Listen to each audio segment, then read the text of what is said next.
Hello everybody, welcome to our 5-minute daily devotionals for today. This is a series of short videos sharing some thoughts on a passage from our Moravian daily text readings. At patuloy tayo sa ating pababasa ng 1 Corinthians, ang unang sulat ni Pablo sa mga mananampalataya sa Corinth. Today's passage is taken from 1 Corinthians chapter 14 verses 20 to 35. And based sa ating 5-minute video devotional yesterday, Paul is comparing how it is that speaking in tongues blesses the individual, but prophecy blesses those that are in the congregation. So it's something that Paul encourages in the church, that everyone speaks in tongues, but that when we gather, it's more important, more valuable, more beneficial for us to operate in prophecy. We continue along that line of thinking as we go through today's passage. And Paul is saying na yung pagsasalita ng kakaibang wika ay sign para sa mga hindi mananampalataya, for them to see that there's something supernatural na nangyayari dyan. This is not something na natural. They would even think na parang nahihibang na ating mga taong ito. So it's a sign for unbelievers. As opposed to the prophecy, the gift of prophecy is a sign for believers, for them to be built up in their faith, in their relationship towards God and towards one another. Now, this is in the context of gatherings in the church. It's important for us to appreciate that speaking in tongues blesses the individual, but prophecy blesses the people who hears the intelligible, yung nauunawaan na pahayag mula sa Diyos. So, when we look at verse 26, Paul is saying this is how a worship gathering should be like. It should be orderly.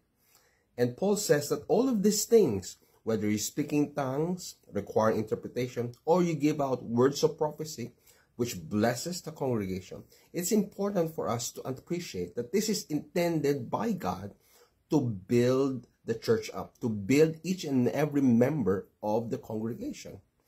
He gives further instructions in saying that if we are operating in these giftings, it is important for us to have 2 or 3 to take turns to speak in tongues, verse 27, and let someone interpret. Because the idea here really is hindi lang ikaw mabless sa iyong pag-speak in tongues, pero with an interpretation, mabless din yung mga tao na nakakarinig. Now, let 2 or 3 prophesy in a gathering. Wag mo lahat, kasi mauubos ang oras natin kung lahat na nag-prophesy. So Paul is saying, let 2 or 3 prophesy and let the others na nakakarinig, yung hindi nag-prophesy, weigh. Is this something that is actually from God? Now, this is crucial because sometimes we may be led away thinking that this person is speaking in prophecy, paniwalaan natin kaagad siya. We must understand that if a word of prophecy is truly from God, it should be consistent with what God has already declared in His Word. God will not speak against His very own Word. Scripture is the best way for us to gauge, to weigh, to figure out kung yung word of prophecy ng isang tao ay ayon sa kalooban ng Diyos, ayon sa salita ng Diyos. Ngayon, kung hindi, we need to very gently say, kapatid, tigil ka muna. I think we need to consider what you have just said. Now, this is really not to push people down or condemn them or judge them, but for us to be maintaining the order, the harmony, the truthfulness in our gatherings. We are here gathering to build each other up in accordance to God's word. That's the purpose of the giftings, to bless each other as we serve God. We serve one another. We need to be building each other up to be closer to God. Now, I'd like to think that this is something that is happening in our gatherings. But we'd like to continue to pursue this as we understand these matters more closely, especially with Pentecost coming around. We will have to spend time. Lord God, we want to operate in these giftings.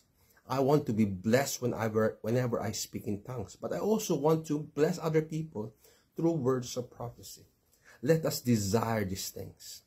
As we continue on studying God's Word, we will spend some time on exploring this further, and in the hope that we would be confident and expecting to operate in this skills. Such exciting times. But for now, be encouraged. We are moving in the way that God wants us to do if we submit to His Word and the leading of His Spirit.